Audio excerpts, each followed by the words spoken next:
Құрметті студенттер, жоспар бойынша сіздерге 8-ші аптада өтетін портландцемент өндірісі және оның түрлері тақырыбында дәріс ұсынылды. Портландцемент, оның түрлері, қолдану аймақтары, жіктелуі, технологиясы, аппараттары, схемалары туралы толық ақпарат осы дәрісте беріледі. Бұл дәріс бойынша 4 видео сабағы бар. Бірақ видео дәріс көлеміне байланысты оны дәрістің өзіне қосылмады. Сіздер үшін сілтемесі келтірілген. Сол сілтеме арқылы YouTube каналынан қарай аласыздар. Немесе сіздердің жеке электрондық почтаңыз арқылы әр студентке қосымша материал ретінде жіберіледі. Дәрістің негізгі сұрақтары 4-ке бөлінген. Портландцемент өндірісінде қолданылатын негізгі терминдер және олардың нақты анықтамалары глоссарий түрінде көрсетілген. Бұл видеоматериал. Оның сілтемесі слайдта берілді. Цемент түрлері олардың қолданысқа байланысты қалай таңдау керек, кендерге жару жұмыстары қалай жүргізіледі, известняк кендерін комбинат немесе зауыттарға жеткізу жолдары мен аппараттары туралы толық ақпарат осы видео арқылы көре аласыз. Біздің республикамызда цемент өндіретін зауыттар бар. Олар Қарағанды, Шымкент, Өскемен, Семей қалаларында. Портландцементтің қолдану аясы көп. Берілген өнімнің ең көп қолданылатын аумағы ол құрылыс, химия, қара металлургия, ауыл шаруашылық саласы. Портландцементті кірпіш силикатты және пеносиликатты өнімдер бетон саласында, газобетон саласында, құрғақ құрылыс өнімдерінде қолданылады. Портландцемент қолданылуын қоршаған ортаға ешқандай зияны келтірмейтін құрылыста қолданылатын маңызды элемент. Мемлекеттік стандарт бойынша портландцементке талаптар қойылады. Өнімнің сапа көрсеткішінің номенклатурасы, сипатталған қасиеттер бойынша нормативті түрде өнімнің сапа деңгейін бағалау үшін қабылданған сапа көрсеткіштерінің жиынтығы. Нақты түрде сапа көрсеткішін бағалау үшін сәйкес көрсеткіштер номенклатурасын қолдану керек.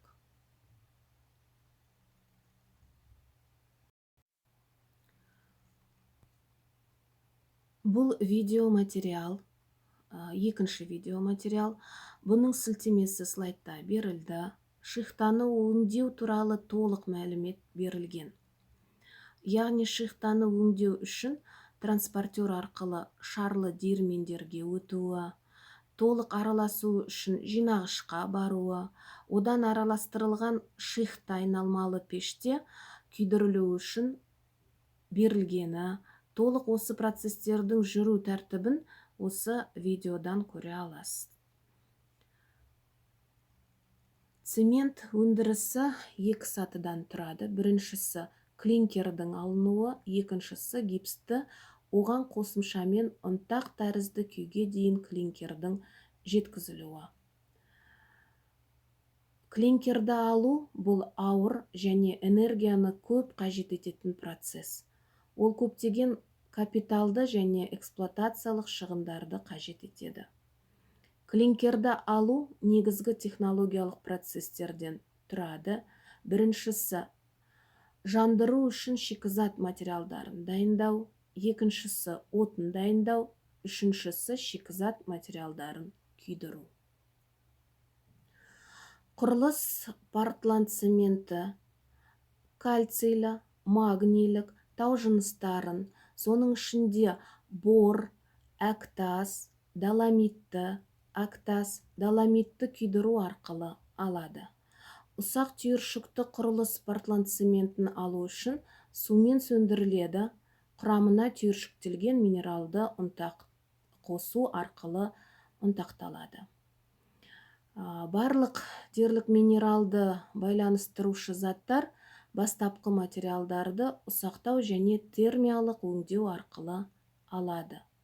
Осы шарттар арқылы тиісті қасиеттері бар өнімнің алуын қамтамасыз ететін процестер физикалық, химиялық жолмен жүреді. Цемент өнеркәсібінде үш негізгі шикізат материалын әзірлеудің әртүрлі технологиялық өндіру тәсілдері қолданылады. Яғни, ылғалды, комбинирленген және құрғақ әдістер. Бұл слайдта видео материалында ылғал әдісі арқылы алынған портландцементтің видео макеті берілді. Бұл видео макет арқылы ылғалды әдістің жүру барысы технологиялық схемасының ерекшелігі көрсетілген.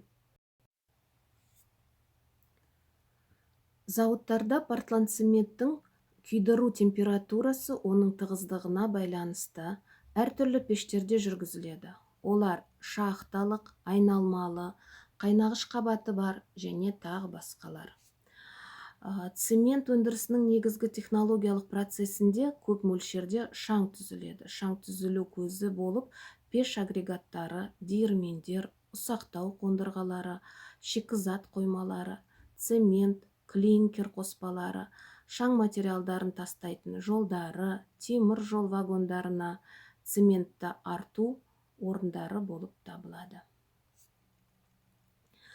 Жалпы технологиялық процесс бойынша құрғақ ылғалды және комбинирленген әдістері көп келтірілген. Және де төртінші видео материалдарында құрғақ әдіспен алынатын портландцементтің видео макеті берілді. Негізінен осы процестердің арқасында карьерлік жұмыс, шикізатты дайындау, орынды дайындау, клинкерді жағу, минералды қоспаларды дайындау, цементті үгітту, цементті жөнелту жұмыстары процестері қарастырылған.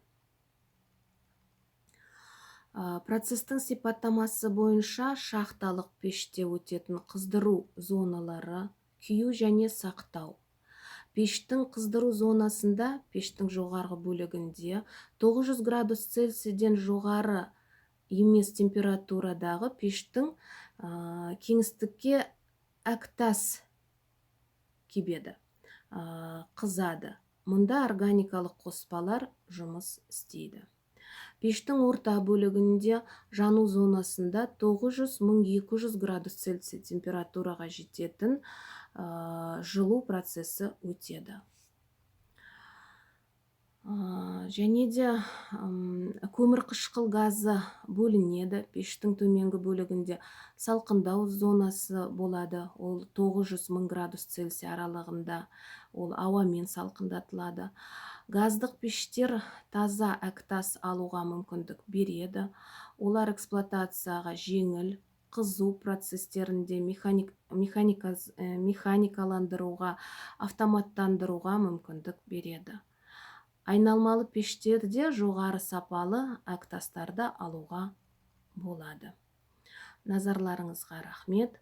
Осымен видео презентациямыз аяқталды. Сау болыңыздар.